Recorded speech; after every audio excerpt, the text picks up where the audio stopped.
This conference will now be recorded.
Good morning બાળકો. Good morning તો sir. Morning sir.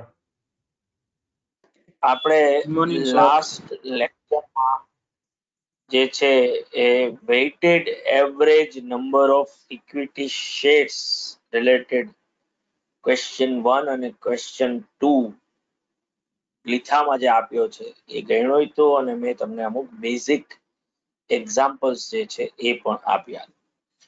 જો during the year તમારા equity શેર્સના નંબર્સમાં change આવે તો વેઇટેડ એવરેજ કરવા માટે એ ચેન્જ જે છે એની એવરેજ ક્યારથી સ્ટાર્ટ કરવી એને રિલેટેડ આપણે પોઈન્ટ્સ જે છે સમજી રહ્યા હતા, જેમાં આપણે અત્યાર સુધી જે ડિસ્કશનમાં લીધું છે એ છે કે જો કેશ કન્સિડરેશન થી તમે શેર્સ ઇસ્યુ કરો તો obviously from the date of issue એના માટે ટૂંકમાં એવરેજ પર્પઝ માટે યુઝ કરવાની આવે. જેમ કે 1 ઓક્ટોબરે નવો ઇસ્યુ કર્યો 5000 શેર્સનો, તો પછી એ 5000 શેર્સની એવરેજ 1 ઓક્ટોબર થી સ્ટાર્ટ થશે. પણ જો તમે બોનસ આપ્યું હોય ઇક્વિટી શેર્સનું, તો બોનસની એવરેજ જે છે એ બોનસ ગમે ત્યારે ડ્યુરિંગ ધ યર આપવામાં આવ્યું હોય એ from the beginning of the reporting period જ લેવાનું થશે.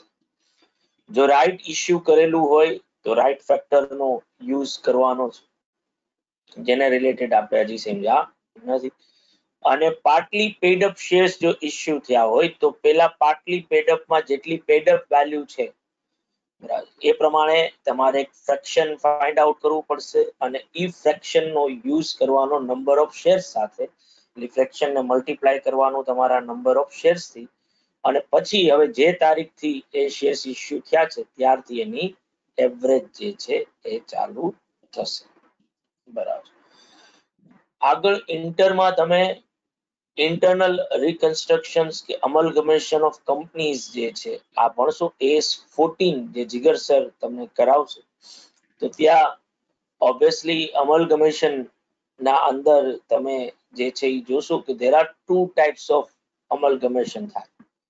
એક નેચર ઓફ પરચેઝ હોય અને બીજું જે છે એ નેચર ઓફ મર્જર હોય, જેને પુલિંગ ઓફ ઇન્ટરેસ્ટ કહેવાય.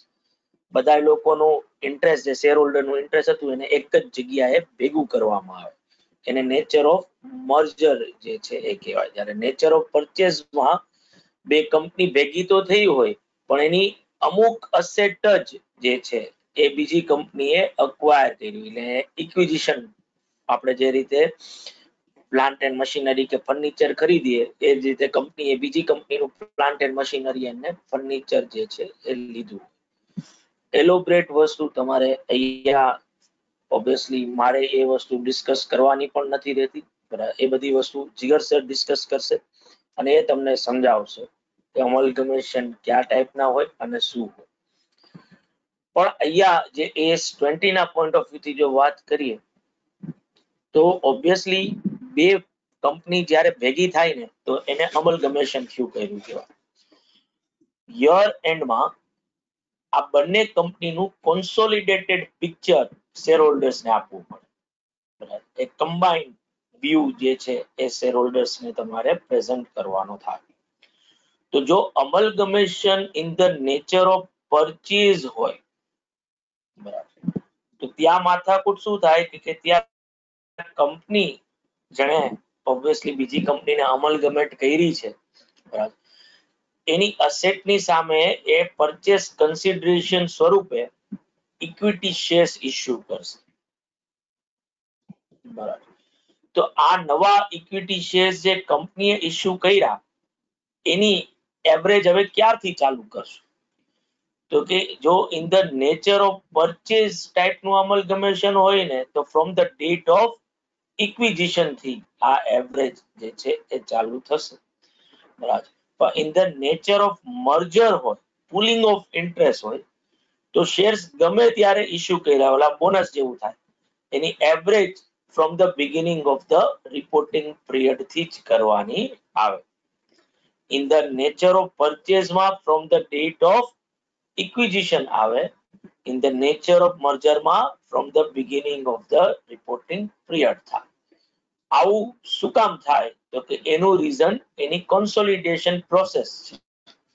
જો in the nature of purchase હશે ને, માનો કે એક કંપની બે કંપની અમલગમેટ થઈ 30 સપ્ટેમ્બર ના દિવસે, તો 31મી માર્ચે જ્યારે પહેલું વર્ષ પૂરું થશે ને ત્યારે જે રીતે નવો પાર્ટનર એડમિટ થાય વચ્ચેથી, તો તમે પાર્ટનરશિપમાં 1 એપ્રિલ થી 30 સપ્ટેમ્બરના અકાઉન્ટ અલગ બનાવો છો અને 1 ઓક્ટોબર થી 31 માર્ચના અકાઉન્ટ અલગ બનાવવાના આવે. આવું જ કંપનીમાં પણ થશે. હશે તો કે 1 એપ્રિલ 30 સપ્ટેમ્બર સુધી એક્સ લિમિટેડ અને વાય લિમિટેડના બુક્સ અલગ અલગ બનશે અને એનું કોન્સોલિડેશન પિક્ચર ક્યારથી આપવાનું થશે તો કે 1 ઓક્ટોબર ઓનવર્ડ્સ. તો જો બે કંપની ભેગી જ 1 ઓક્ટોબરે થઈ જેના માટે તમે ઇશ્યુ કર્યા છે તો ઈ શેર એવરેજ પણ ક્યારથી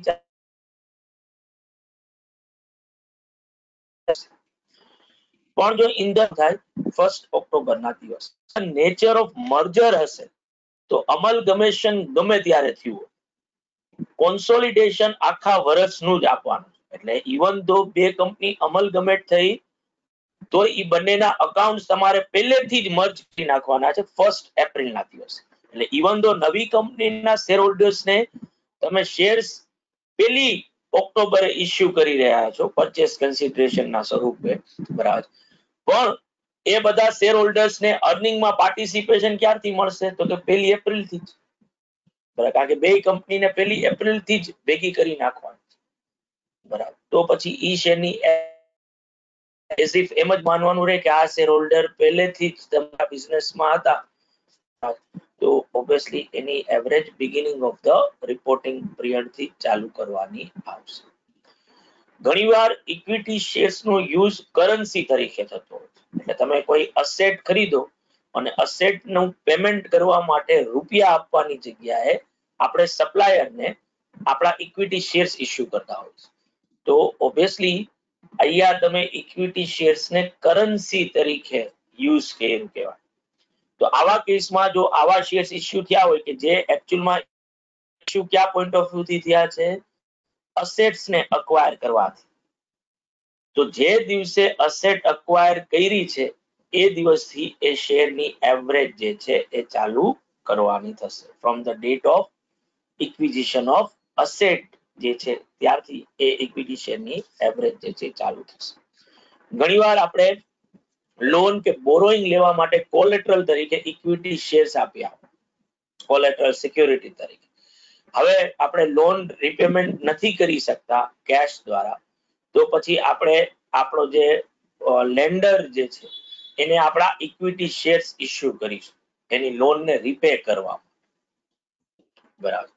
તો જો આ રીતે ઇક્વિટી શેર્સ ઇસ્યુ કરવામાં આવેલા હોય કે જ્યાં લોન નું રીપેમેન્ટ થઈ રહ્યું છે, બરાબર, તો એવા શેર્સ ની એવરેજ ક્યારથી ચાલુ કરવાની? તો એવા શેર્સ ની average when interest is ceased to accrue. બરાબર. લોન ઉપરનું ઇન્ટરેસ્ટ અક્રુ થવાનું જે દિવસથી બંધ થઈ જાય.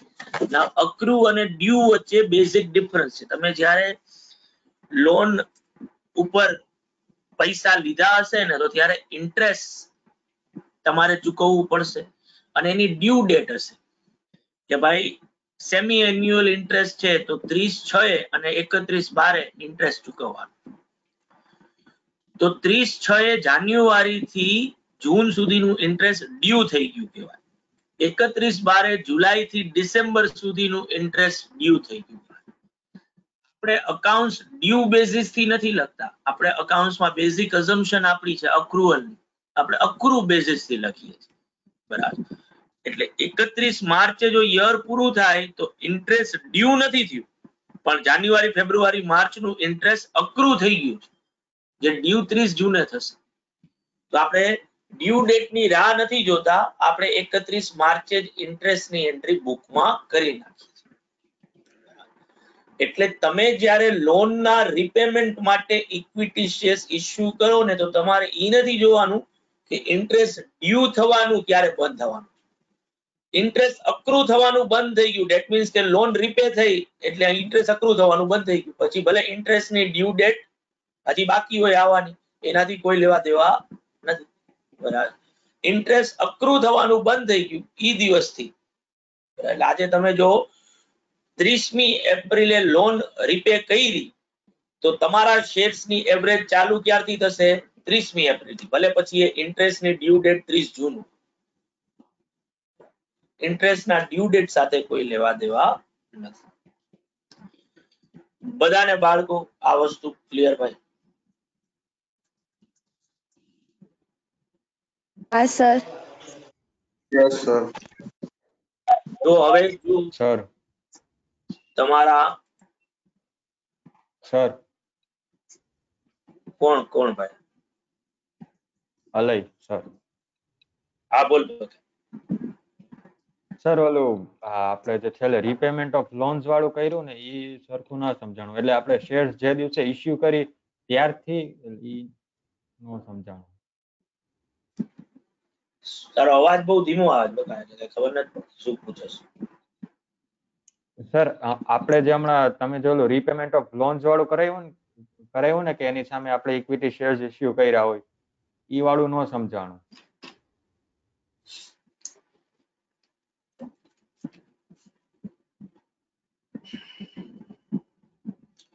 30 એપ્રિલે તે લોન ચૂકવવા માટે ઇક્વિટી શેર્સ આપ્યા. ઇક્વિટી શેર્સ ની કદાચ ઇસ્યુ તે 20મી એપ્રિલે કરી નાખ્યા હોય, પણ લોન વાળાને તે આપ્યા ક્યારે? તો કે 30 એપ્રિલે આપ્યા. 30 એપ્રિલે લોન જેની પાસેથી લીધી છે ઈ ભાઈ તને નો ડ્યુ સર્ટિફિકેટ આપી દીધું.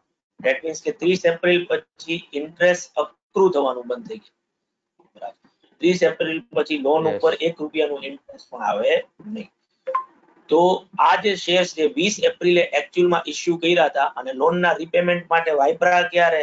30 એપ્રિલે વાપરા. બરાબર. તો તારે ઈ શેરની એવરેજ ચાલુ ક્યારથી કરવાની? તો કે 30 એપ્રિલના દિવસથી ચાલુ કરવાની. હવે અહીંયા એવો ક્વેશ્ચન નહીં કરવાનો કે ભાઈ આ લોનનું ઇન્ટરેસ્ટ જે છે ઈ તો 30 જૂને ડ્યુ થતું હતું. બરાબર. તો હવે 30 જૂને ઇન્ટરેસ્ટ નથી આપવાનું કારણ કે લોન રીપે થઈ ગઈ છે. તો આ શેરની એવરેજ એવું 30 જૂન થી ચાલુ, એવું ન થાય. બરાબર. ઇન્ટરેસ્ટ અક્રુ થવાનું જે દિવસથી બંધ થઈ ગયું હોય એ દિવસથી એની એવરેજ જે છે તે ચાલુ થશે. એટલે જે દિવસનું નો ડ્યુ સર્ટિફિકેટ બોરોવર પાસેથી મળી જાય કે ભાઈ હવે આને પાસે અમે 1 રૂપિયો માંગતા નથી, લેન્ડર પાસેથી મળી જાય છે. બરાબર. તારા ઇક્વિટી શેર્સ ની એવરેજ જે છે ત્યારથી ચાલુ થશે. હવે આમાં ઉલટું એ થઈ શકે કે ઘણીવાર લોનનું રીપેમેન્ટ ની પ્રોસેસ ચાલુ કરી દીધી, ઓલા લોકોને તે કીધું 30 એપ્રિલના દિવસે કે અમે તમને ઇક્વિટી શેર્સ આપશું, તેને ઇક્વિટી શેર્સ આપ્યા 10મી મે પણ ઓલા લોકોએ તને 30 એપ્રિલ ના દિવસે લોન ક્લોઝર નું ફોર્મ આપી દીધું, તો ઇવન દો તે શેર્સ ઇશ્યુ કર્યા છે 10મી મે, પણ એની એવરેજ ક્યાંથી ચાલુ કરવાની? તો કે 30 એપ્રિલ થી ચાલુ કરવાની, જે દિવસથી ઇન્ટરેસ્ટ સીઝ થવાનું ચાલુ થયું છે. Okay sir, okay, done. Thank you sir. તો બાળકો હવે તમે તમારા લીથામાં જો જોશો તો જો તમને ક્વેશ્ચન નંબર 10 જોવા મળશે. આપણે બેઝિક ઈપીએસ જે છે એ કેલ્ક્યુલેટ કરીને આપવાનો છે. ક્વેશ્ચનમાં મને પ્રોફિટ આપ્યો છે 50 lakhs નો, ક્વેશ્ચનમાં 10% ના પ્રેફરન્સ શેર્સ છે 100 lakhs ના, number of equity shares beginning of the year 10 lakh shares હતા અને બોનસ ઇશ્યુ કર્યું છે in the middle of the year 5 lakh shares. જો મારે આ વર્ષનો ઈપીએસ ફાઇન્ડ આઉટ કરવો હોય તો બેઝિક ઈપીએસ નું ઇક્વેશન મને આવડતું હોવું જોઈએ.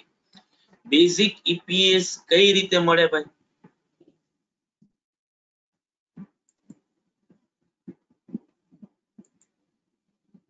Earnings available to equity shareholder. To equity shareholder Weighted average by number of equity shares.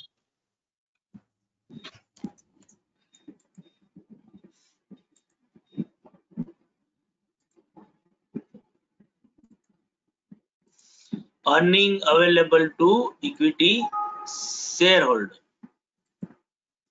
divided by શું થાય ભાઈ? Weighted average shares outstanding during the year. તો obviously મારી પાસે આ બે વસ્તુ હોવી જોઈએ. એક તો earning available to equity share holders હોવું જોઈએ અને બીજું શું હોવું જોઈએ? તો કે બીજું હોવું જોઈએ મારી પાસે weighted average number of shares outstanding during the year. તો હું સૌથી પહેલા શું ગોતીશ ભાઈ? તો કે સૌથી પહેલા હું earning available to equity share holders જે છે એ ફાઇન્ડ આઉટ કરીશ. ક્વેશ્ચનમાં મને નેટ પ્રોફિટ કે ખાલી પ્રોફિટ એવો વર્ડ આપેલો છે. 50 લાખ રૂપીસ છે ને ભાઈ? હા સર. Yes, sir. હા સર. બરાબર. અને ભેગું ક્વેશ્ચનમાં મારી પાસે 10% ના પ્રેફરન્સ શેર્સ પણ છે. જો ક્વેશ્ચનમાં profit, net profit, profit before appropriation આ રીતે મને પ્રોફિટ આપ્યો હોય ને સાથે પ્રેફરન્સ શેર્સ પણ ક્વેશ્ચનમાં આપ્યા હોય તો ઇનવેરિયેબલી મારે શું કરવાનું છે? તો કે ઇનવેરિયેબલી મારે earning available to equity share holders ગોતવા માટે જે પ્રોફિટ આપવામાં આવ્યો છે એમાંથી પ્રેફરન્સ ડિવિડન્ડ ને શું કરવાનું છે? લેસ કરવાનું છે. બરાબર. તો earning available to equity share holders આવું ટાઇટલ આપીશ. બરાબર. અને આવા ટાઇટલ નીચે જે છે એ હું લખીશ profit 50 lakh rupees less preference dividend 100 lakh rupees ના I think preference shares છે. સાચું બોલી રહ્યો છું ને ભાઈ? હા સર. હા સર. તો એના 10% જો કરું તો કેટલા થાય ભાઈ? એના 10% જો કરું તો 10 લાખ રૂપિયા થાય. આ મેં સાચું કર્યું ભાઈ? યસ.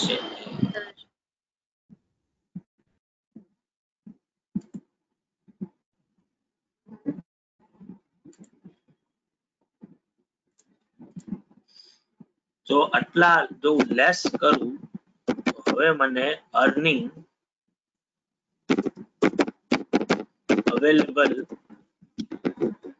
to equity shareholders મળે જે કેટલા રૂપિયાની હોય 40 લાખ પણ ખાલી આટલું ગોતવાથી હું મારો બેઝિક EPS નહીં ગોતી શકું કારણ કે ડ્યુરિંગ ધ યર મારા ઇક્વિટી શેર્સ માં પણ ચેન્જ આવ્યો છે તો મારે એની weighted average number of equity shares outstanding ગોતવું પડશે ડેટ જેવી કોઈ વસ્તુ ક્વેશ્ચન માં આપી નથી મને તો હું લખીશ ઓપનિંગ બેલેન્સ યર ચાલુ થયું ત્યારે કાઈટ 10 lakh શેર્સ જે છે એ હતા બરાબર અને ઓબ્વિયસલી આ 10 lakh શેર્સ યર સ્ટાર્ટ થયું ત્યારથી છે તો તેના ઉપર આખા વર્ષની એવરેજ આવે ઇન્ડિવિડ્યુઅલ અપ્રોચ થી હું કરી રહ્યો છું 12 divided by 12 બરાબર આમાં મારે એડ કરવા પડે બોનસ ઇશ્યુ મને બહુ ચોખ્ખું કીધું છે કે ભાઈ in the middle of the year કરેલું છે પણ ઇવન ધો ઈ મિડલ ઓફ ધ યર થયું હોય તોય એની એવરેજ ક્યારથી ચાલુ થાય તો કે એની એવરેજ ચાલુ થાય Starting beginning of શેર્સ એ થયા બરાબર તો મારા માટે ભાઈ weighted average number of shares કેટલા થાય તો કે 15 લાખ શેર્સ થાય તો હવે મારે બેઝિક EPS ગણવાનો થાય બેઝિક EPS એટલે શું તો કે earning available to equity shareholders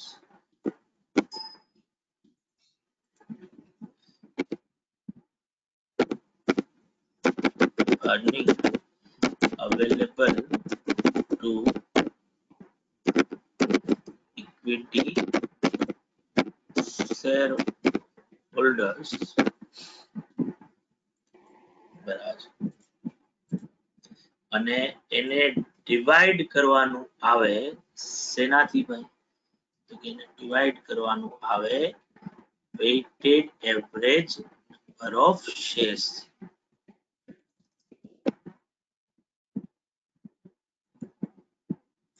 divided by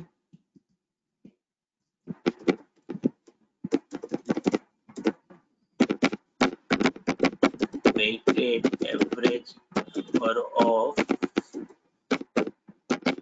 equity shares outstanding during the year આ ઇક્વેશન લખવું મેં બહુ પહેલા જ કીધું છે ભાઈ કે શું છે ભાઈ મેન્ડેટરી છે એના વગર ગણી શકાય નહીં તો basic EPS is equal to 40 lakh rupees divided by અને આ ખાસ ભાઈ બધી વસ્તુ તમે હોશિયાર છોકરાઓ છો એટલે નોટિસ કરતા હશો મારે તમને લોકોને કાઈ અપરન્ટલી કહેવાની જરૂર રહેતી નથી બરાબર 2.67 15 લાખ શેર્સ એવું નથી લખવાનું અલા 15 લાખ ખાલી નથી લખવાના નંબર્સ માં બરાબર તમારે ઓબ્વિયસલી જે છે એ 15 લાખ શેર્સ એવું લખવાનું અને બેઝિક EPS જ્યારે લખો ત્યારે 2.67 ખાલી નથી લખવાનું 2.67 પર શેર જે છે એ લખવાનું થશે બધાને બાળકો yes sir Yes, sir. સમજાણું ને ભાઈ શું કર્યું આ Yes, question? sir. Yes, sir. તો ગણી નાખો ભાઈ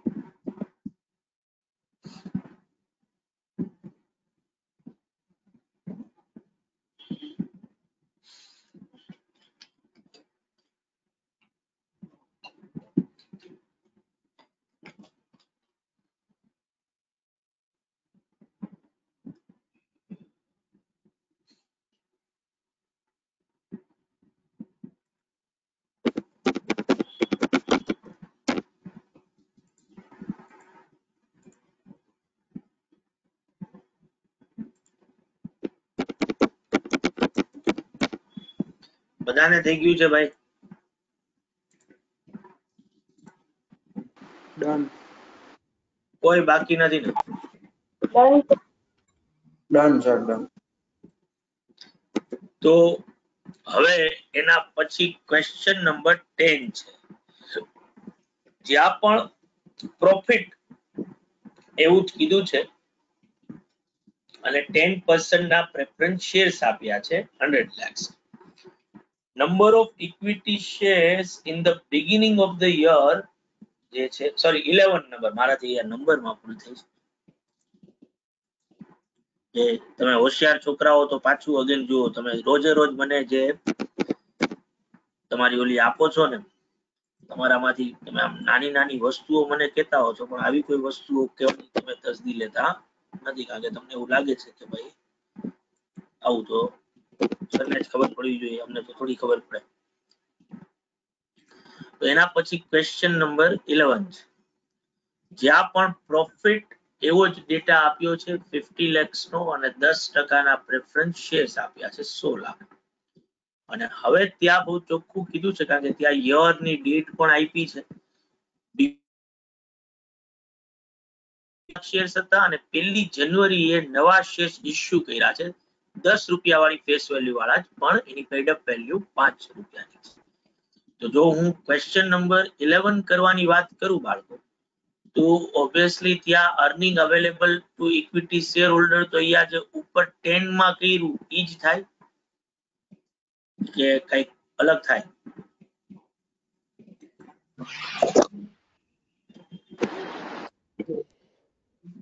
સેમ જ રહેશે. એમ જ થાય ને? સેમ જ રહેશે. બદલે મારું weighted average number of shares કે જ્યાં ઓપનિંગ બેલેન્સ જે છે, જ્યાં ઓપનિંગ બેલેન્સમાં હવે હું તારીખે લખું 1/4 અને યર જે છે, જો અમુક એચપી લોકો જે છે એ લોકોએ આન્સર ગોતી લીધો, એટલે એ લોકો કદાચ લેક્ચર છોડીને જવું હોય તો એ લોકો જઈ શકે છે, કારણ કે એ લોકોને નવું શીખડાવવા માટે મારી પાસે તો કઈ છે નહીં. તો આ 1/4/2001 ના દિવસે ઓપનિંગ બેલેન્સ 10 લાખ શેર્સ ની બરાબર છે. 12 મહિનાની એવરેજ પૂરી આવશે.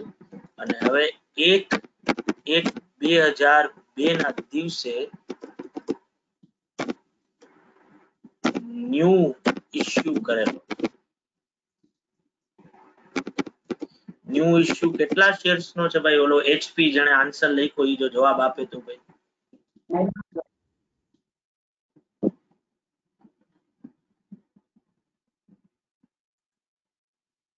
6 lakh shares. 6 lakh shares. Very good. તો આ 6 lakh shares ના અંદર શું કરવું પડશે? તો કે બીકોઝ ઓફ આ 6 lakh shares fully paid up નથી, તો મારે એને ફ્રેક્શન થી મલ્ટીપ્લાય કરવા પડશે. તો ફ્રેક્શન 5 રૂપિયાની પેડ અપ વેલ્યુ અને 10 રૂપિયાની ફેસ વેલ્યુ, એટલે 5 ડિવાઇડેડ બાય 10 કરું તો 0.5 થાય ને 0.5 into 6 lakhs થાય, એટલે 3 lakh શેર્સ થાય. આ 3 lakh ઉપર એવરેજ 1 જાન્યુઆરી થી ચાલુ કરવાની આવે તો 3 મહિના ડિવાઇડેડ બાય 12 મહિના થાય, બરાબર? એટલે એ થઈ જાય 75,000 શેર્સ. ઓલો જે હોશિયાર વિદ્યાર્થી આપણી વચ્ચે છે ભાઈ, આ મેં સાચું લખ્યું છે ને ભાઈ? Yes sir. જેના લીધે હવે આવે 10,75,000 શેર્સ. અને હવે મારે શું કરવું પડે ભાઈ? તો કે હવે મારે બેઝિક ઈપીએસ જે છે એ ગણવું પડે. તો જો બેઝિક ઈપીએસ નું ઇક્વેશન લખું,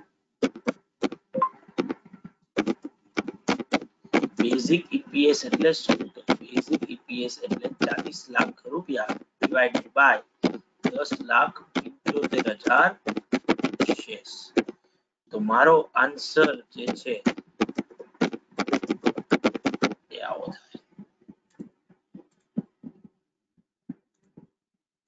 આમાં કોઈને પણ ન સમજાણું હોય ભાઈ મને કયો.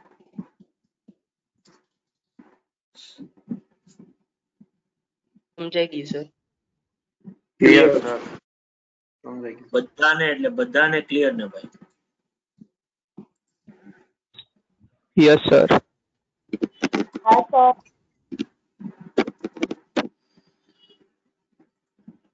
તો તમે બધાએ હોશિયાર છોકરાઓ છો જ, એટલે તમે લોકોએ ગણી જ નાખ્યો હશે. ના બાકી સર બાકી આ વેઇટેડ એવરેજ બાકી છે. ઓકે મને એમ કે તમે બોલો ભાઈ એકલો નહીં હોય, તમે બધા પણ એની સાથે જ છો. અમે એવા દોઢા નથી, એ બધે દોઢો થાય.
Done sir.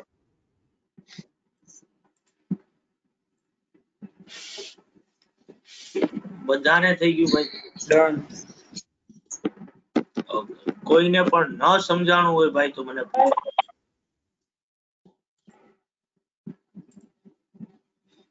બધાને ક્લિયર છે ભાઈ આ વસ્તુ?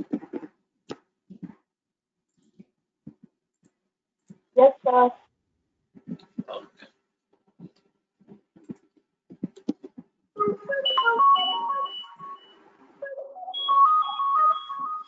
એક મિનિટ હો ભાઈ.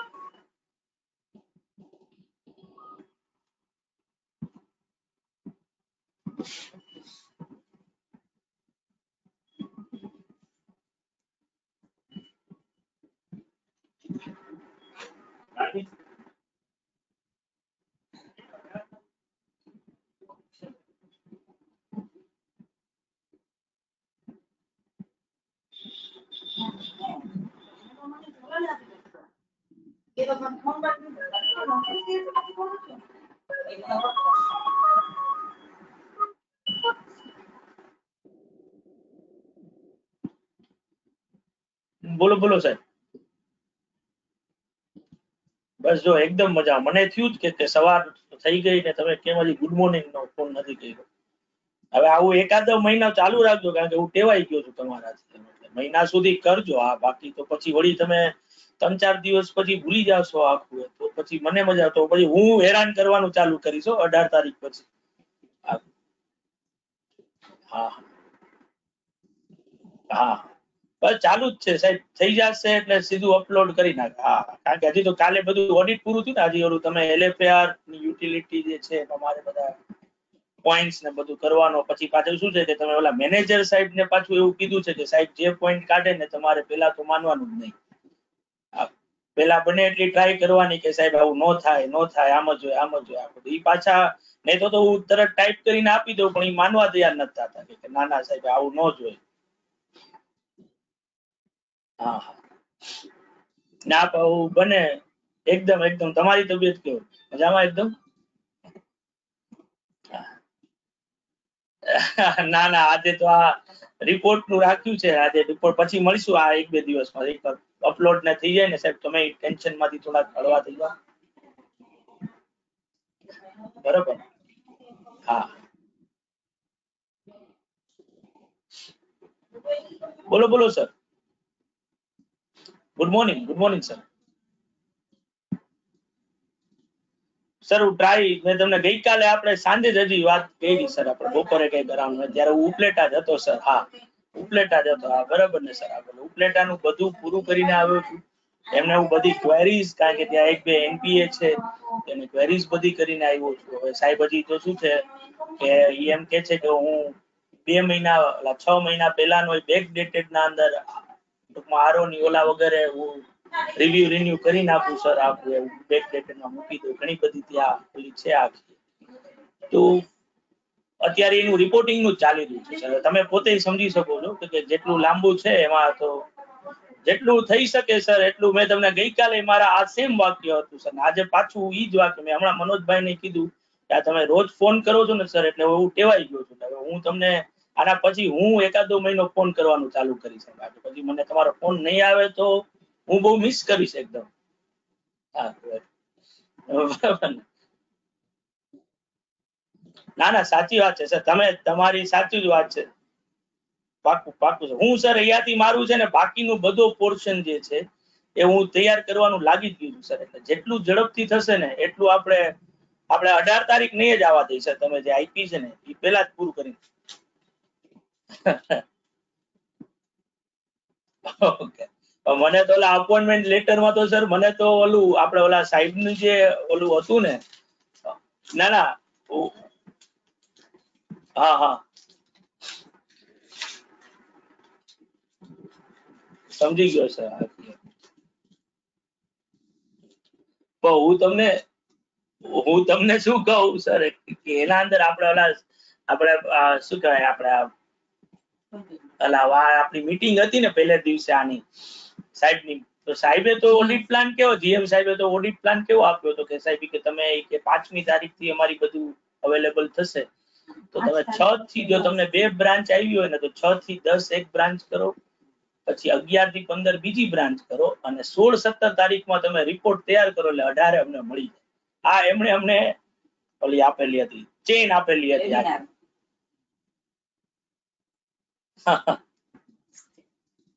બરાબર બરાબર બરાબર. હા હા બરાબર. સાચું સાચું સર.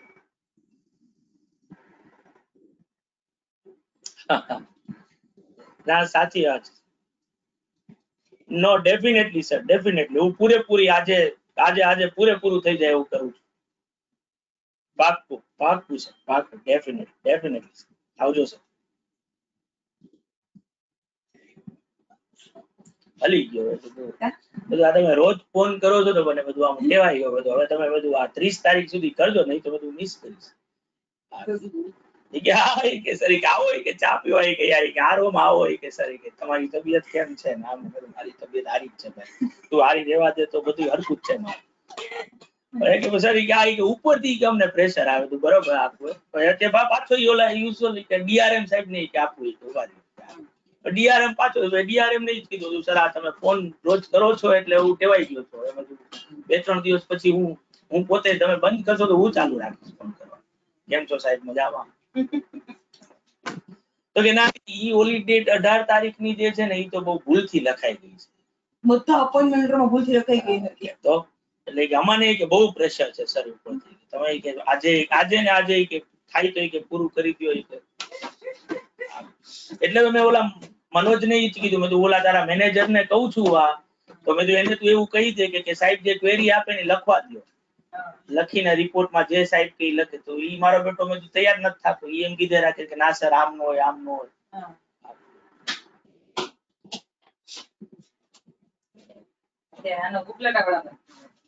હા એટલે હરખું હરી તો વાંચી આવશે. એને કે કોરોના પોઝિટિવ નો થવાય. અને હું કે મેડમ કે રીજેક્ટ બધું આપણે વાત કીધી ને તો પેલું એમપીએસસી એમઓસી આપવાનું એનું બધું શું કર્યું બધું તમે? મેડમ કે તમને મોકલી દીધું કાલે મેલમાં મેં કે રિવ્યુ કરી નહીં. રિવ્યુ એમ નો થાય ને કે ડોબા આપણે જોઈને બસ કેવાય એની મેં કીધું શું તો તમને ફોન ન કર્યો? મેં કીધું કે તમે મોકલ્યું છે મને. મેં તું કિરીટભાઈ નો એમ ફોન આવ્યો મેડમ તમારો મેમ્બરશિપ નંબર આપો, તમારી ડિટેલ્સ અપડેટ કરવી છે, પણ આના માટે ઇન્ફોર્મ કરવા માટે ફોન ન આવ્યો કે મેં મેલ કર્યો તો કે ઓલું બેલેન્સ અધર બેંક તમે માંગ્યું હતું તો હું કઈ નથી. તો બધું તમે બનાવવાના હતા, તમારે બધું ઇન્ફોર્મ કરવું છે. તો મેં એ ક્લોઝિંગ લેટર બધા ડિજિટલ સાઇન થઈ ગયા. ના ના કાલ તો કિરીટભાઈ મને ના કરી દીધું આ છે નથી કરવાનો, આવતીકાલ કરવાનું. તો મેડમ હું જોઈ લઉં કે એને કઈક ઝીપ ફાઇલ તમે મોકલી તો છે જોઈ લો પેલા કન્ફર્મ કરી પહેલું મારે તમને મોકલ્યું છે ને. હવે અત્યારે આ ડીઆરએમ એ જ કહેતો હતો કે સાહેબ કે જે કોઈ પણ હશે ને હું સાંજ સુધીમાં સોલ્વ કરાવી દઈશ, તો તમે મને કરી દો. હા, તો પહેલા ઉલટાનું લઈ લો. હા બસ. તો બાળકો, અરે આ ચાલુ રહી ગયું હતું, ક્લિક તો કર્યું હતું હારું, હમણાં ખબર નહીં આનું. કાંઈ વાંધો નહીં, તમે સાંભળી લીધું ને પાછું. અરે સર બહુ સર સર બહુ ટ્રબલ સર પડતી. તમે આવી ગયા રાજકોટ? રાજકોટ આવી ગયો ભાઈ, આજથી રાજકોટ. એટલે જો આ સવારે આપણો મેસ આવી ગયો ને લેક્ચર. સર બહુ તો- ટ્રબલ પડતી હશે ને? હે બહુ ટ્રબલ પડતું હશે ને? એટલે મને ટ્રબલ પડે છે એમ કે ઓડિટમાં ટ્રબલ? ઓડિટમાં ઓડિટમાં તો ઈ લોકોને ટ્રબલ પડે ને, મને શું જ પડે? ઈ લોકો ટેન્શનમાં હોય બસ. નહીં, આ તો થાકી જાય આમ સમથિંગ. હા ઈ થાય. ઈ તો હું છેલ્લા ગયા સોમવારથી એમને અરાઉન્ડ મેં કઈક 2200 કિલોમીટર જેવી જર્ની કરી આખી. પેલા તો 3-4 દિવસ અપડાઉન કર્યું, પછી આ મીઠાપુરે બહુ દોડાદોડી હતી આખી. એ રીતે ફિઝિકલી થાય. પણ શું છે કે આ લોકો તો ક્લાસ 1 ની કેટેગરીમાં હું આવું એટલે જીએમ ની ઉપરની મારી પોસ્ટ આવે એટલે દોડાદોડી કરતા હોય. તો આપણે તમે લોકો તો એવું કઈ માન આપતા નથી મને, એટલે આવા બધા બેંકના ને એના જનરલ મેનેજર ને એ બધા બહુ સર ને આમ. સર અમે આપીએ જ છીએ. અરે સર આવું મજા ખાવ.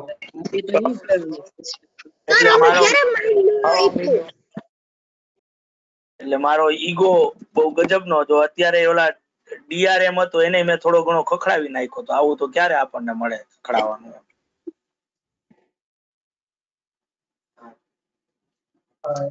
સર ઓડિટમાં બધાને ભી પડી જતી હશે ને બેંક વાળાની? શું હોય બકા? શું હોય?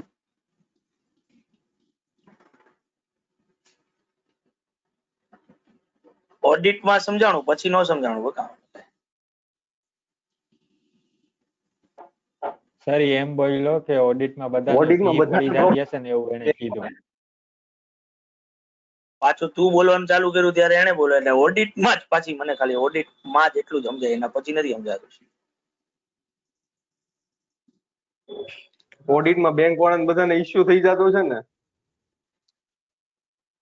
બેંક વાળા બધાને ઇસ્યુ થઈ જતું એટલે વર્ક કમ્પ્લીટ ન હોય તો તમે સિગ્નેચર ન કરી દો. હા એ તો ઓબ્વિયસ છે ને બકા. આખું ઈ તો ભાઈ ઈ તો તમે સીએ થશો એટલે તમને આપોઆપ ખ્યાલ આવશે. ઈ આખી એક અલગ દુનિયા છે.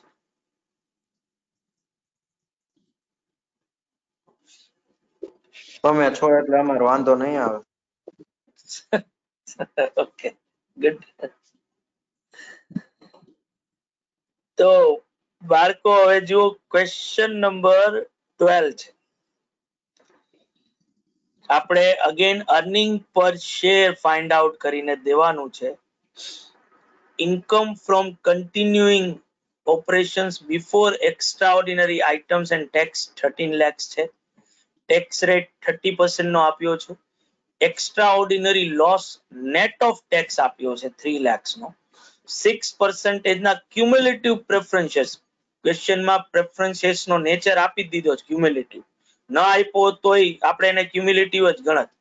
10 રૂપીસ ના અને 10,000 અહીંયા પ્રિન્ટિંગ મિસ્ટેક છે, 1,000 નહીં 10,000 શેર્સ છે એટલે 1 લાખ રૂપીસ ના એ થયા. Number of equity shares outstanding 1 lakh shares છે. ફુલ્લી પેડ અપ શેર્સ નવા ઇસ્યુ કર્યા છે 20,000 થી. બોનસ ઇસ્યુ કર્યું છે 10,000 થી અને બાયબેક કર્યું છે 10,000. બરાબર. તો આપણે અગેન બેઝિક ઈપીએસ ગણવાનો છે અને બેઝિક ઈપીએસ ગણવા માટે મારે સૌથી પહેલા તો શું કરવું પડે? તો કે સૌથી પહેલા તો મારે ગણવું પડે earning available to equity share holders. બરાબર ને ભાઈ? હા સર. હા સર. તો મને profit before extra ordinary items આપેલો છે 13 લાખ રૂપિયા. Before extraordinary items and tax છે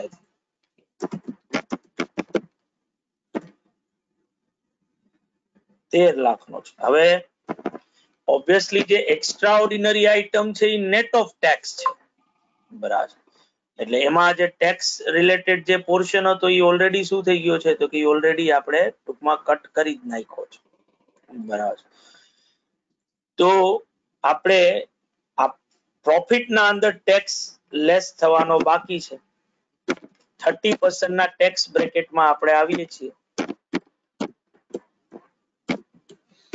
તો 13 લાખ ના જો 30% કરું તો 3,90,000 થાય, બરાબર. એટલે બચે કેટલા, તો કે બચે 9,10,000, બરાબર. આ આવે મારો પ્રોફિટ આફ્ટર ટેક્સ, જેમાંથી લેસ કરું હું એક્સ્ટ્રા ઓર્ડિનરી લોસ જે આપ્યો છે મને કાંઈક 3 લાખ રૂપિયાનો, બરાબર. એટલે હવે બચે 6,10,000 રૂપિયા, બરાબર. અને આમાંથી હજી લેસ થાય પ્રેફરન્સ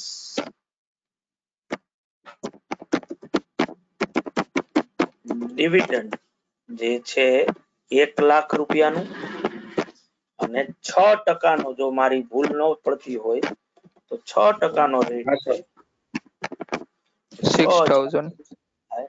બરાબર. હવે બચે 4,000. જેને હું શું કહું, તો કે જેને કહું earning available to equity share holders. Obviously આ અર્નિંગ જે મેં ગોઈતું ઇક્વિટી શેર હોલ્ડર્સ નું, એમાં મેં એક્સ્ટ્રા ઓર્ડિનરી આઇટમ જે છે એ because of net of tax આપેલી હતી મને, એટલે મેં પહેલા ટેક્સ લેસ કર્યો અને પછી એક્સ્ટ્રા ઓર્ડિનરી આઇટમ જે છે એ લેસ કરી. પણ તમારે જો આવું ન કરવું હોય તો તમે આ કેલ્ક્યુલેશન જે છે એ આ રીતે પણ બતાવી શકો છો, જે હું હવે કરવા જઈ રહ્યો છું.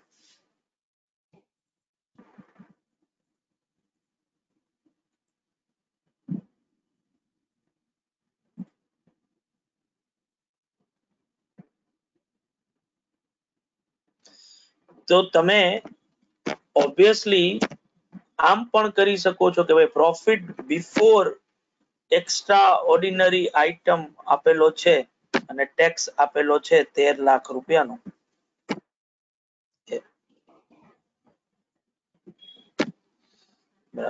તો એમાંથી પહેલા એક્સ્ટ્રા ઓર્ડિનરી આઇટમ જ લેસ કરી નાખો. પણ extra ordinary item net of tax,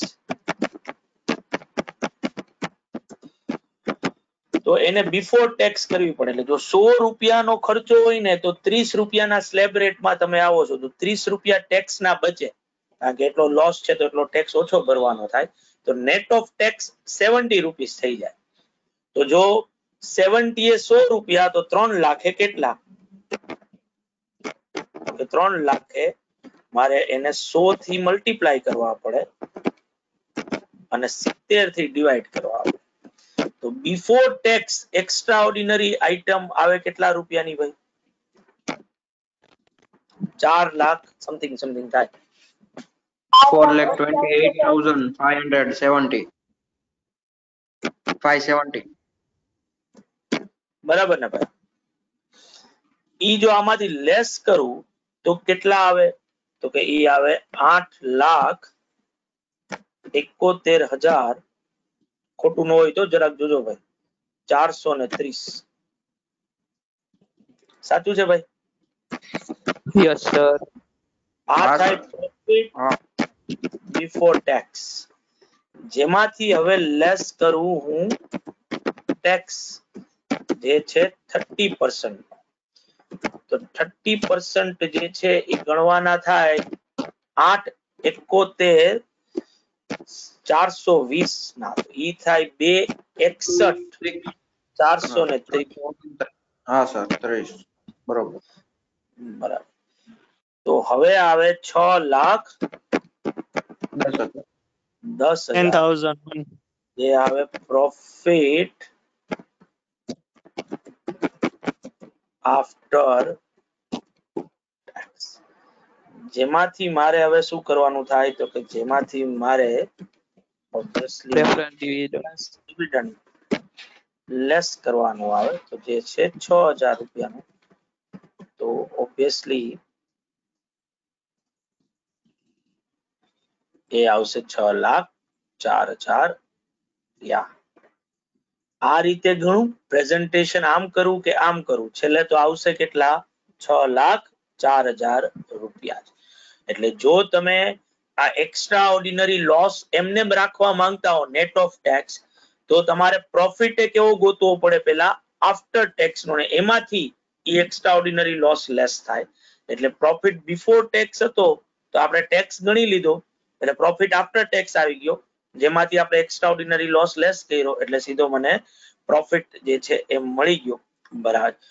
એની સામે જો મારે ટેક્સ ને છેલ્લે લેસ કરવું હોય તો આ જે extra ordinary item net of tax છે એને બિફોર ટેક્સ કરવું પડે. તો જો 100 રૂપિયાનો ખર્ચો હોય તો 30 રૂપિયાનું ટેક્સ સેવિંગ થાય, તો 70 રૂપિયા નેટ ઓફ ટેક્સ કહેવાય. તો 70 એ 100 તો 3 લાખ એ કેટલા? તો ઈ થાય 4,28,570, જે આમાંથી લેસ કરો એટલે પ્રોફિટ બિફોર ટેક્સ આવે, જેમાંથી હવે ટેક્સ લેસ કરો. બરાબર. એટલે આ 6,10,000 જે આવ્યા હતા એ જ અહીંયા, અને ઓબ્વિયસલી એમાંથી 6,000 નું પ્રેફરન્સ ડિવિડન્ડ લેસ થાય. બરાબર. એટલે તમને મળે earning available to equity share holders.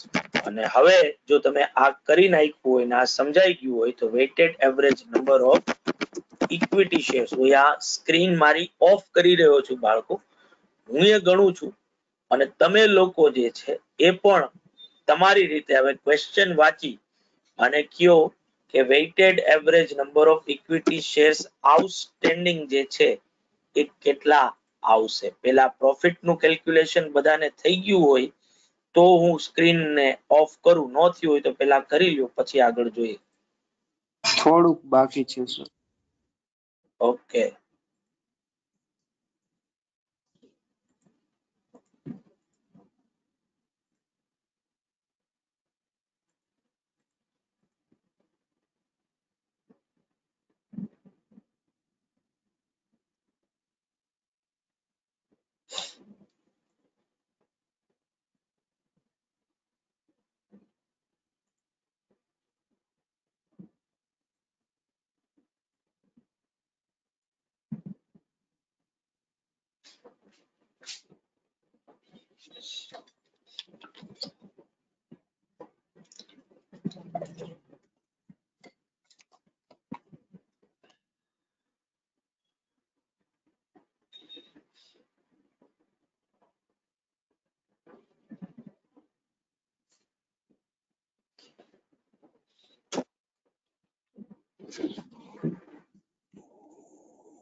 Done sir. બધાને થઈ ગયું છે ને ભાઈ? બધાને ડન સર. સમજાવ. હા સર. તો સ્ક્રીન શેરિંગ હું સ્ટોપ કરી રહ્યો છું. હવે તમારે weighted average number of equity shares ગણવાના છે.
બાળકો થઈ ગયું. અરે બધાએ કરી જ નાખ્યું છે. Okay.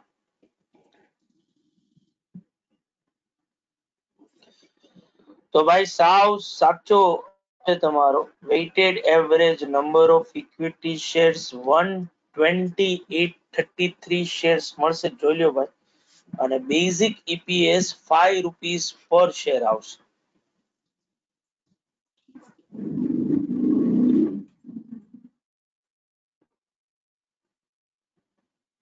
સાવ સાચું ને ભાઈ.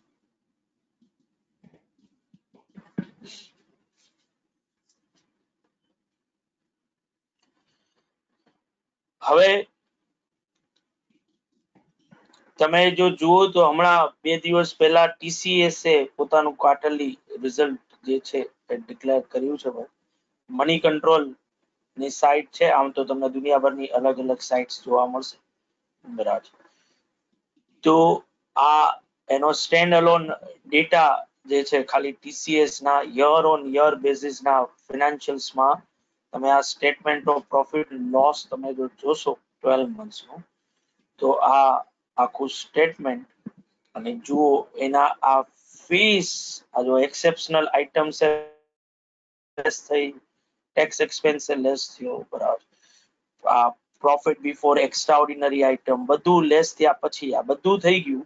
અને હવે જો અહીંયા બતાવેલું છે અર્નિંગ પર શેર, આ બેઝિક EPS કે જેનું કમ્પ્યુટેશન કરતા આપણે શીખી રહ્યા છીએ અત્યારે. બરાબર. એટલે TCS ના જેટલા પણ નંબર ઓફ શેર્સ આઉટસ્ટેન્ડિંગ હશે થ્રુ આઉટ ધ યર, બરાબર, એની વેઇટેડ એવરેજ કરી અને આ જે પ્રોફિટ ફ્રોમ કન્ટિન્યુઇંગ ઓપરેશન્સ જે છે 30,960 કરોડ રૂપીસનો, બરાબર, એનાથી ડિવાઈડ કર્યું તો 82 રૂપીસ પર શેર તમને TCS નો EPS જે છે એ મળશે. બરાબર. કે જે તમે ઓવરઓલ પીરિયડ ઓફ ટાઈમ ના પોઈન્ટ ઓફ વ્યૂ થી જોશો તો એ ડિક્લાઇન મોડમાં છે, સબ્જેક્ટ ટુ ખાલી આ એક વચ્ચેનું યર બાદ કરતા. કારણ કે એક સમય 131 સુધી પણ આ EPS પહોંચેલો હતો. હવે એ 83 જ છે ખાલી. બરાબર. અને એની સામે ટ્રેડ થઈ રહ્યો છે 3105 એટલે જો મારે TCS લેવો હોય અત્યારે, બરાબર, તો ઓબ્વિયસલી મારે અપ્રોક્સિમેટલી 35 ટાઈમ્સ જેટલા રૂપિયા એના અર્નિંગ ની સામે આપી રહ્યો છે. બરાબર. એનો P મલ્ટિપલ કઈક 35 ટાઈમ્સ જેવો જે છે એમને મળે.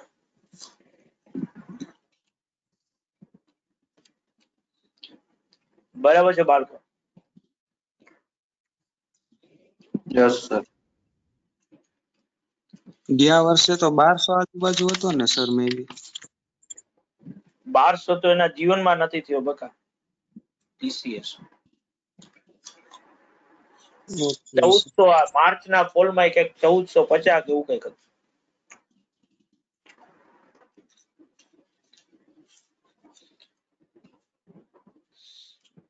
TCS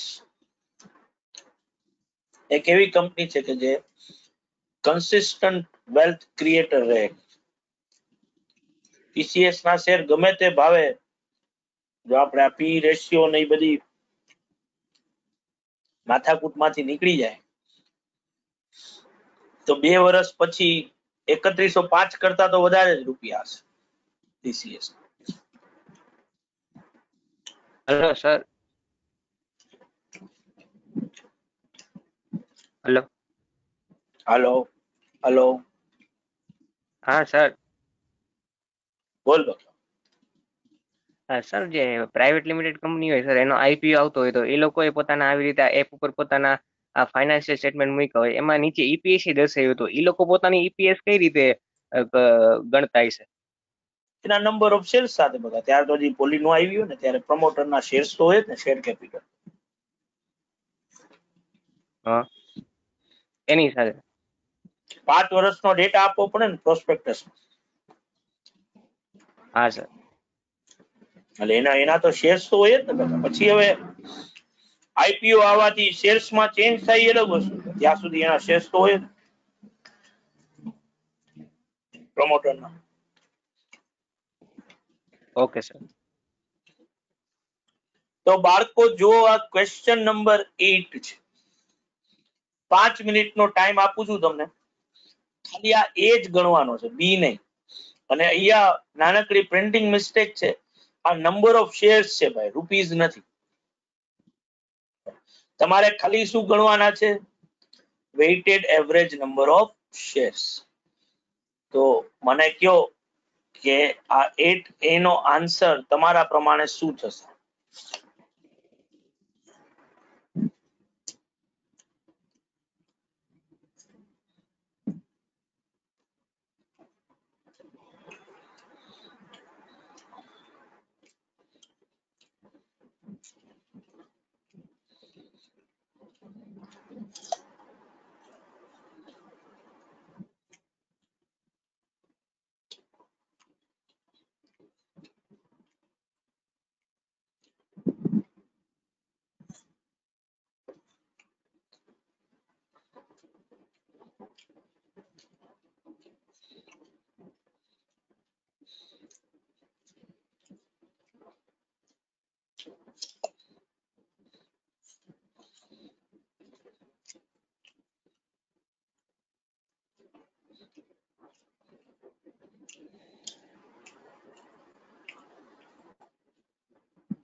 એ તો એના યર એન્ડ ની ક્લોઝિંગ બેલેન્સ છે ભાઈ, જે અઠે ગઠે વેટેડ એવરેજ ની સાથે શું થાય છે? હા સર, બે સેમ જ આવે. વેટેડ એવરેજ તો ગણવી જ પડે ને ભાઈ. કોણ હતું? હું હતો સર. હા એટલે આમ બે Okay. સેમ થઈ ગયું એટલે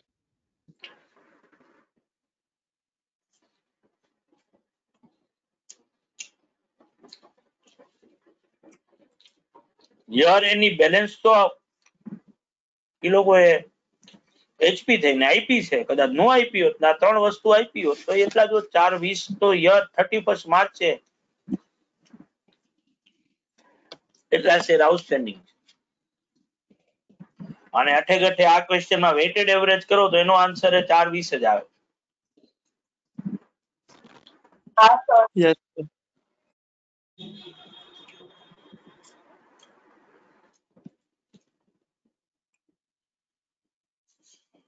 બરાબર છે ને બાળકો? હા સર. તો હવે આ એક્ઝામ્પલ 20 જે છે ભાઈ, એનો અત્યારે ફોટો પાડી લ્યો, પણ તમારે ફોટાથી ચાલશે નહીં, કારણ કે પછી તમે જ્યારે જોશો ત્યારે તમને યાદ નહીં આવે કે આ કયો ફોટો હતો. એટલે ફોટો પાડી અને પછી તમારે બુકમાં આ ક્વેશ્ચન લખવાનો થશે, જે તમે તમારા ફ્રી ટાઈમમાં લખી લેજો. એટલે તમે એક્ઝામ્પલ અરાઉન્ડ 15-20 લાઈન છોડી અને પછી આનો આન્સર લખવાનો ચાલુ કરવાનો. 15 લાઈન છોડવાની આ ક્વેશ્ચન લખવા માટે. ફોટો પાડી લીધો છે એટલે ક્વેશ્ચન કયો છે એ બધાને ખબર પડી જશે. તમારે ખાલી જસ્ટ પછી કોપી પેસ્ટ જ કરવાનું છે તમારા ચોપડામાં. ક્વેશ્ચન એવો છે કે 31 માર્ચે જે યર પૂરું થયું, આ જયા બદ્રા લિમિટેડે પબ્લિક ઇસ્યુ કરેલો હતો during the year 1 lakh shares, જેમાં એના કોલ્સ જે ડ્યુરિંગ ધ યર મંગાવવામાં આવ્યા છે. તો 1 જુલાઈ એપ્લિકેશન અને અલોટમેન્ટ કર્યું ત્યારે 5 રૂપિયા, પછી ફર્સ્ટ કોલ સપ્ટેમ્બરમાં મંગાવવામાં 2 રૂપિયાનો અને 3 રૂપિયાનો ફાઇનલ કોલ જાન્યુઆરીમાં કરવામાં આવ્યો છે. બરાબર છે. પાર્ટલી પેડ અપ શેર્સ જે છે એ ઓબ્વિયસલી જે રીતે ડિવિડન્ડમાં પૈસા ભર્યા એ પ્રમાણે પાર્ટિસિપેટ કરશે. 5 લાખ શેર્સ આઉટસ્ટેન્ડિંગ હતા પહેલેથી, બરાબર. અને બીજું કોઈ એડિશન કે રિડક્શન થયું નથી. તો આપણે શું કરીને દેવાનું છે? તો કે આપણે weighted average number of equity shares જે છે ગણીને દેવાના છે for computation of basic EPS. બધાએ ફોટો પાડી લીધો ભાઈ? Yes. તો આ એક્સ્ટ્રા ક્વેશ્ચન 20 જે હતો એ મારે હવે શું કરવું પડે ભાઈ? તો કે મારે ગોતવું પડે weighted average number of equity shares outstanding during the year.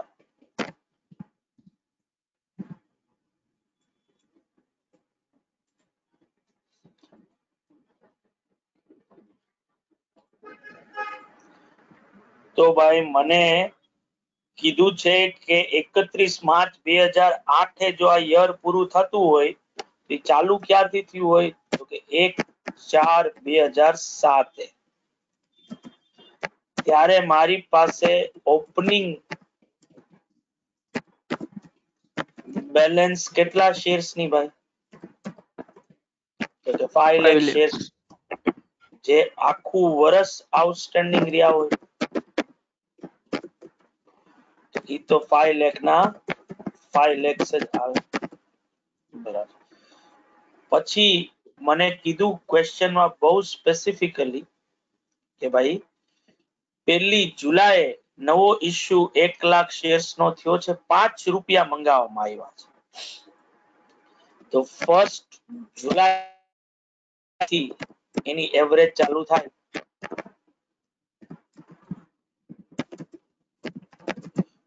ન્યू issue on application 1 lakh share, બરાબર. અને 1 જુલાઈ થી 31 માર્ચ સુધીનો પિરિયડ ગણું તો એ થાય 9 મહિના. પણ આ પાર્ટલી પેડ અપ શેર્સ છે એટલે મારે એને ફ્રેક્શન થી પહેલા મલ્ટીપ્લાય કરવા પડે, એવરેજ સ્ટાર્ટ કરવું એ પહેલા. 5 રૂપિયા પેડ અપ થયા છે 1 લાખ ઉપર, 9 મહિનાની એવરેજ આવે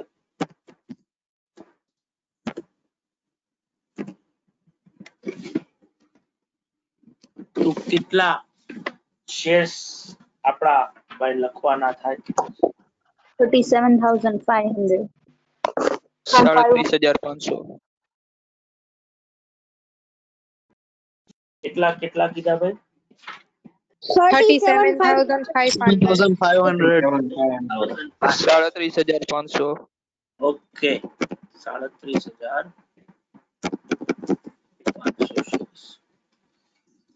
એના પછી ફર્સ્ટ કોલ છે 30 સપ્ટેમ્બરે, જ્યાં સુધી મારી મેમરી મને સાથ આપી રહી છે.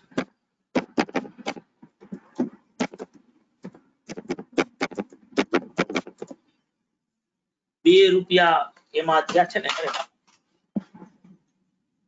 ₹2 છે, 1 લાખ શેર છે.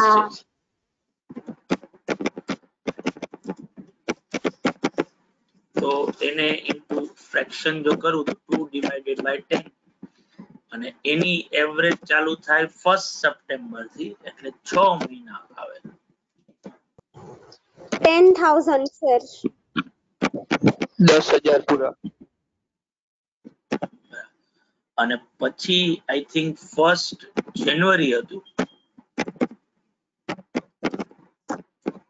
સાચું છે ને ભાઈ?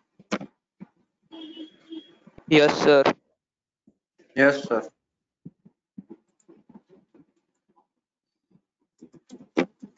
તો ફાઇનલ કોલ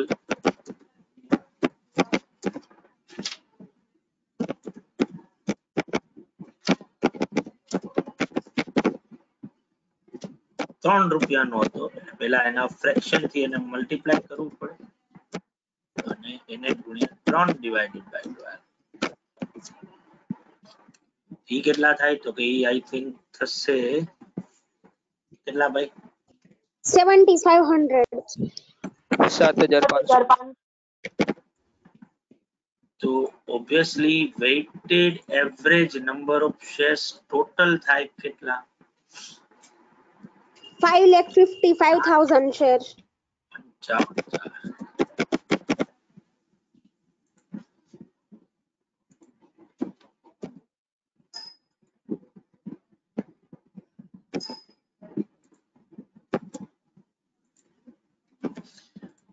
તો આપણે એક આ થોડો કોમ્પ્રિહેન્સિવ ક્વેશ્ચન્સ પણ મેં તમને પ્રેક્ટિસમાં અત્યારે કરાવ્યો બાળકો કે જેમાં જો આવા પાર્ટલી પેડ અપ શેર્સ હોય તો એવરેજ કરવા માટે તમારે શું કરવાનું છે, બરાબર. તો જ્યારે પણ ટૂંકમાં મને પૈસા આવતા રહે ઈ દિવસથી તમારે એ પ્રપોર્શન પૂરતો પાર્ટ જે છે એની એવરેજ ત્યારથી ચાલુ કરવાની આવે.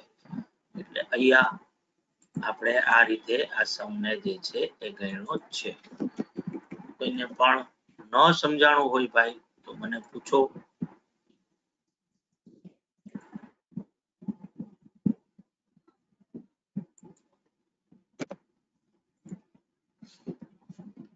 બધાને ક્લિયર ભાઈ? Yes, sir. Yes, sir. Yes, sir.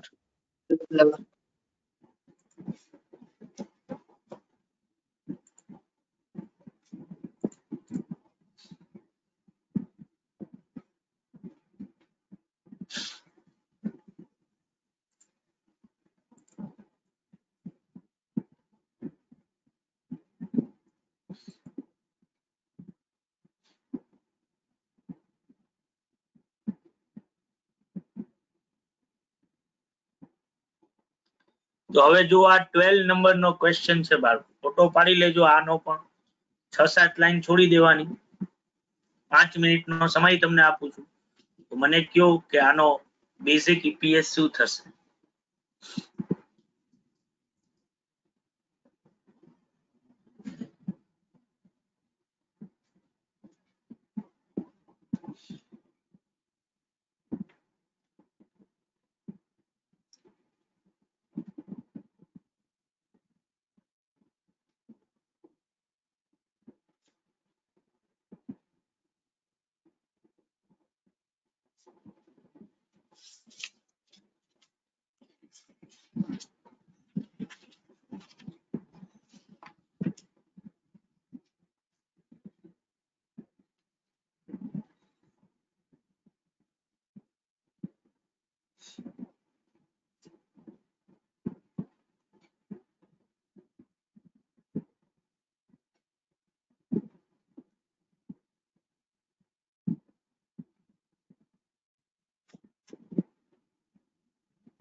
Weighted average number of shares લોકોએ ગોતી લીધા હોય.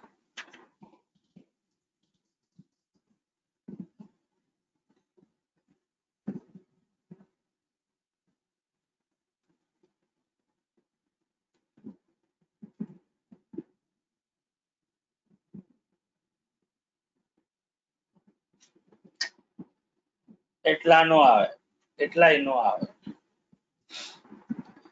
150 lakh shares year end ના આપ્યા છે.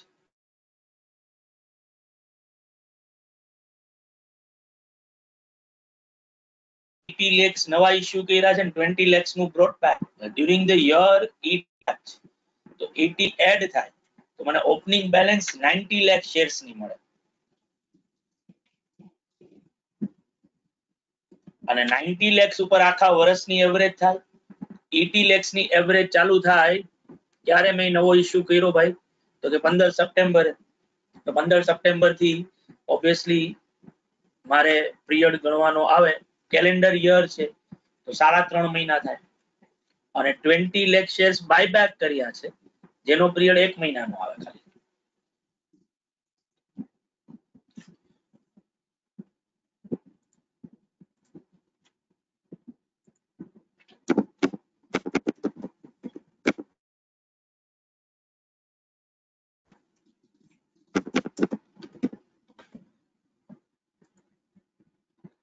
સૌથી પહેલા તો મારે કેલ્ક્યુલેશન ઓફ ઓપનિંગ બેલેન્સ ગોતવું પડે ક્લોઝિંગ બેલેન્સ આપ્યું છે 150 lakhs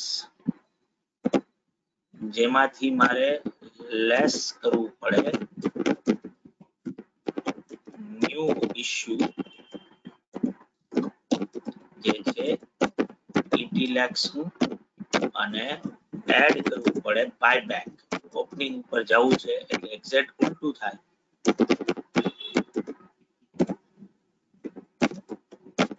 20 lakhs એટલે ઓપનિંગ બેલેન્સ જે છે એ આવે 90 lakhs શેર્સ અને હવે આવું ટેબલ બને જેમાં હું અહીંયા લખું તો એક કારણ કે કેલેન્ડર યર છે એટલે 1 જાન્યુઆરી થી ચાલુ થયું હોય યર નો નંબર નથી આપ્યો એટલે 1 જાન્યુઆરી 2020 આપણે માનો કે સે ફોર એક્ઝામ્પલ રાખીએ ઓપનિંગ બેલેન્સ કેટલી તો કે 90 lakhs અને એને into 12 divided by 12 તો 90 lakhs shares એડ થાય obviously તો ડેટ જ લખીએ ને સીધી ડેટ છે 15 સપ્ટેમ્બર એટલે 15/9/2020 ન્યૂ ઇશ્યુ આવે 80 લાખ અને એને ગુણ્યા 3.5 મંથ્સ થાય ડિવાઇડેડ બાય 12 મંથ્સ આની એવરેજ તમારે 23 lakh 30 શેર પ્રાઇસ 100 રૂપિયા આપ્યું છે ને બકાયને તો મારાથી ત્યાં અહીંયા લખવામાં ભૂલ થઈ લાખ નહીં કરવાના 100 થી હજી ડિવાઇડ કરી નાખું તો આ કેટલા થાય નંબર ઓફ શેર્સ 1.5 લાખ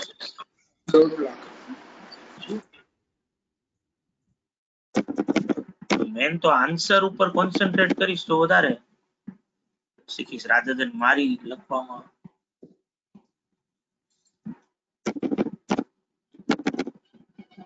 80,000 થઈ ગયા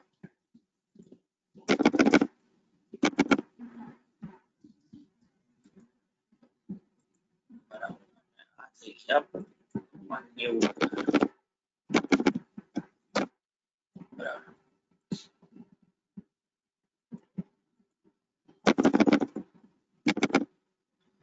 90,000 બરાબર હવે સાચું લખી રહ્યો છું ભાઈ બધું 30,000 ના 3.5 મહિના કરું ડિવાઇડેડ બાય 12 કરું 23 લાખ થઈ શકે 30,333 અને હવે આવે એક બાદ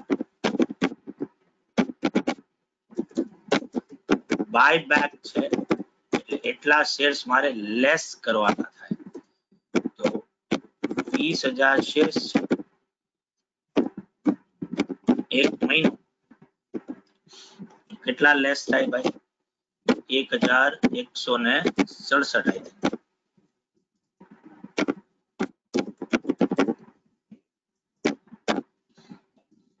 बराबर ने? Weighted average 1667 sir. 1667 થાય। ઓકે, તો weighted average number of shares શું થાય ભાઈ?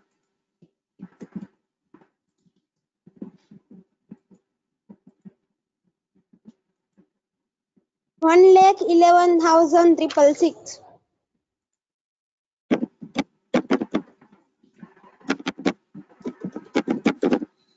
આવો આન્સર આવો જોઈએ।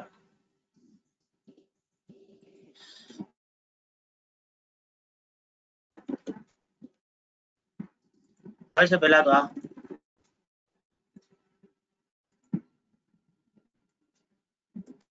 हाँ सर। Yes sir. તો હવે તમારે ખાલી શું કરવાનું છે? ખાલી ને ખાલી બેઝિક ઈપીએસ ગણવાનું। 100 લાખ રૂપિયા આપ્યા છે earning available to equity share. Earning available to equity shareholder ગોતવામાં તો કઈ માથાકૂટ જ નથી કરવાની। બાકી તો ક્વેશ્ચનમાં સીધું આપ્યું જ છે। એટલે 100 lakhs divided by 1,11,667 કરો એટલે તમને બેઝિક ઈપીએસ મળી જાય।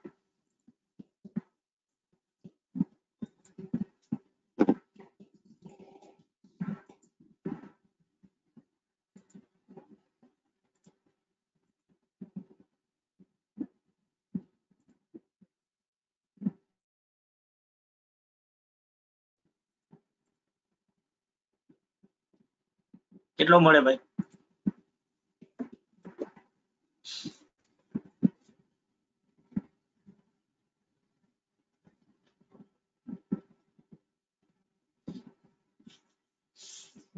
$8.96. 8.96. Good good.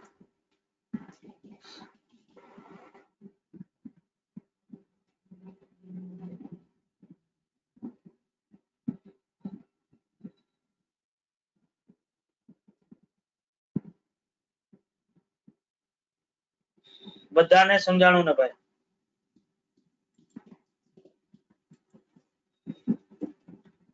પાકું છે ને? ઓકે, તો આટલું રાખીએ છીએ બાળકો। સાંજે પાછા મળશું ત્યારે આગળ જે છે એ જોઈશું। આવજો બધા। બાય બાય, આવજો। Tata, C you.